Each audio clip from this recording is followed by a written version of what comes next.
to King David, there is still one. There's still one. Jonathan's son. But David, he's crippled. Actually, the text says he's lame in 2 feet. You know what I love about honor? Honor doesn't care if you're crippled. Because in reality, we're all crippled. But God made us. And it's interesting because you know what? It wasn't right to have a crippled person at the king's table. You know what crippled people do? They take your money. Come on, church. You've always got to help them. They're a liability.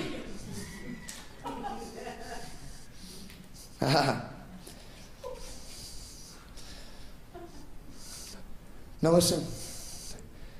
So here Zip is a perfect example of a religious spirit. Because he's crippled, because she's crippled, she doesn't deserve to be at the king's table. I'm not at the king's table because I'm right. I'm at the king's table because he honored me when I couldn't give him anything in return. Are you hearing what I'm saying? When I could offer nothing but my crippled life. I could give him nothing but my crippled life. But David said, he's a perfect example. It's a type and shadow of Jesus Christ. I want the crippled at my table. Now he said, and then David said, I don't care. I made a covenant. I made a commitment. And I'm going to honor that commitment because I know something. People that come to the king's table don't stay crippled. Oh, come on, church. You get in the presence of God, you get in the presence of the king, you're not going to be crippled the rest of your life. His name was Mephibosheth. Everybody say Mephibosheth. That's how you pronounce it. The word Mephibosheth means shame.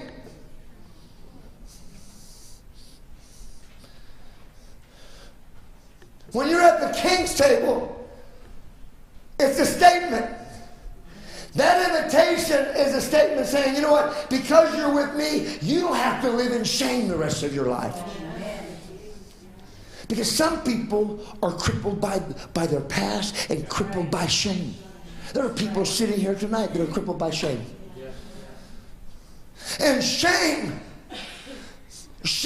then is the garment that you're wearing. And then, yes, you love God, you worship God, but when it comes right down to it, and it's you and God, and he wants to do something, you become so shameful of what you are that you actually paralyze yourself by your indecision. Let me tell you, God doesn't care if your name is shame. I want him at my table. Because he gets around eating when I'm going to serve him. He gets around feeding on what I'm going to give him. He won't be thinking about his shame anymore. He'll be thinking about what I'm presenting to him at my table. Oh, come on, church. The reason why people are covered from shame is they're eating from the wrong table. If I'm eating from the right table, church, then guess what? Every time I take a bite of what God has offered me, something happens in my spirit.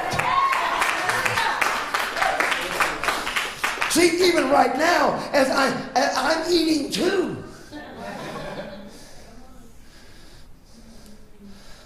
I love John Wesley, great Methodist revival, turned England upside down.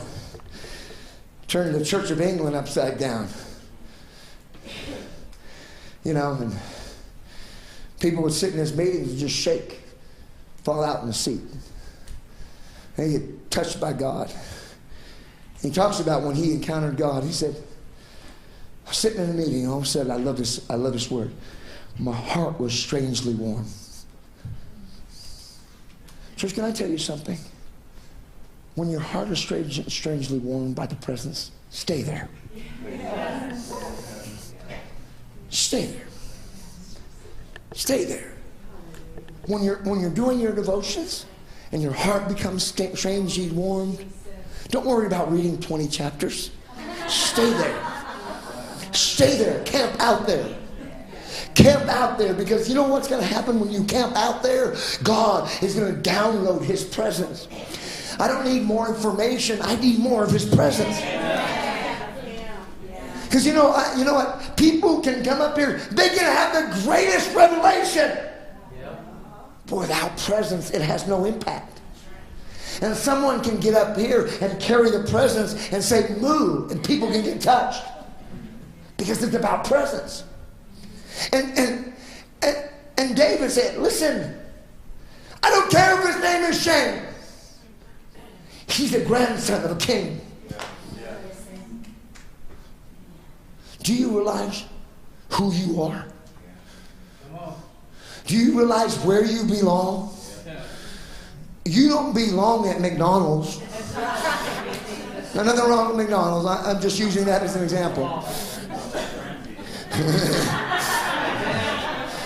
You belong at the table of a king.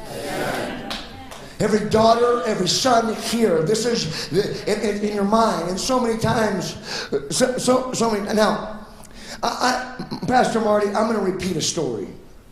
Just because I want to. There you go. I told the church back in December, because many of you didn't hear it. I took my kids to Disneyland, and my granddaughters, and I don't really care for Disneyland, you know, but they do, so I'm outnumbered. I enjoy the horses more than Disneyland, I can tell you that right now. But anyway, I only know that sometimes you have a vacation, you need to take your vacation after your vacation just to recuperate. Well, I had my Kayala, who was here tonight with the flags, my wife, and my niece, the four of us. And we went to our hotel a couple of days earlier. And I told the church if I could.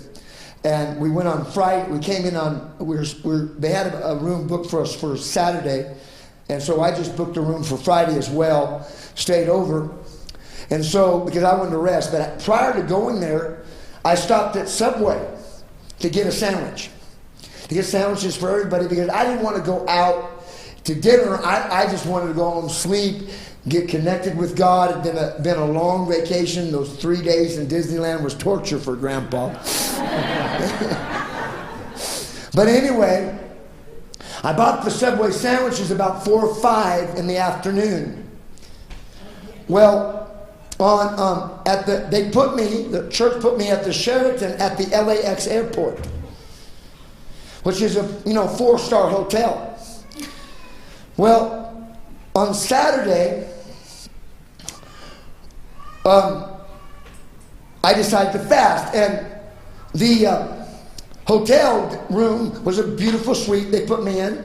Didn't have a refrigerator, because usually those upper end hotels don't have a refrigerator because they want you to go downstairs and eat at their restaurant. Right. So on Saturday, I decided to fast all day for Sunday. And I asked Meliana, on Sunday morning, I woke up, I was very hungry, and she was in the bathroom with her best friend, Estee Lauder, getting ready for church.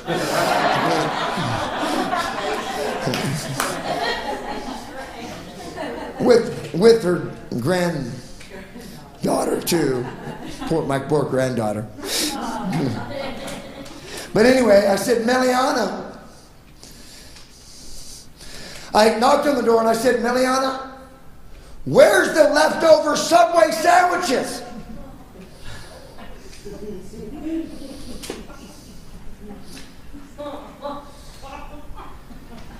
And she said, I said, did the maid come and throw them away? She goes, no, they're still in the trash can. Yeah, she threw it in the trash can. And so I'm starving. Okay? So I go over to the trash can. I dig through the trash can and I find a 6-inch Subway sandwich. And I eat the Subway sandwich out of the trash can. When I come out, when Meliana comes out of the bathroom, I'm taking the last bite of the Subway sandwich, and she looks at me like with a killer look, I'm going to kill you.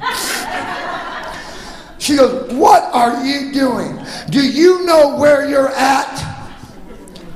Church, when we don't know where we're at, a lot of times what we do is we eat out of the garbage. Well, come on, church. When we don't know who we are here, come on. And I'm talking about all the trash in here. Mephibosheth was eating out of the trash can.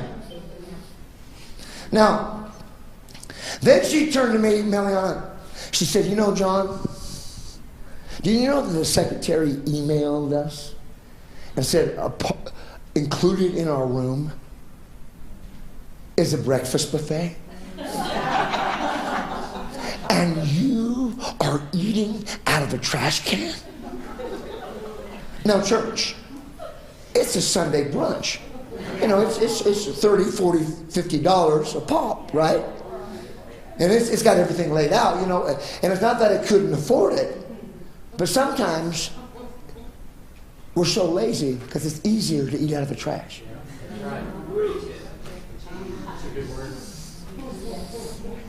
That's easier because we have a habit of doing that. So I said, no, she didn't. I'm telling Meliana. She said, yes, she did. So I run downstairs. I go to the front desk. Oh, Mr. Harkey. Yes, Mr. Harkey. Your room, it's included the breakfast buffet. And so I said, okay. So I walk in to the restaurant, and it's laid out. It's got every fish, eggs. It's decked out it's a 4-star hotel. But guess what? I'm full of trash.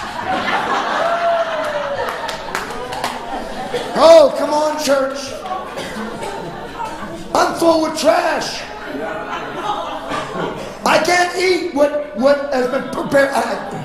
And at this time, I am shaking my head. I'm just saying, gosh, I can't believe I did this.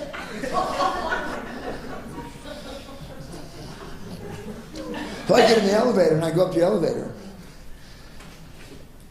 And God says, John, that's how you are. I prepare a buffet for you. I make everything available to you. I even pay for it. Yeah. This doesn't even come out of your pocket, John. Amen. But you choose to eat out of a trash can. Let me tell you, church, no one here in this room belongs in a trash can.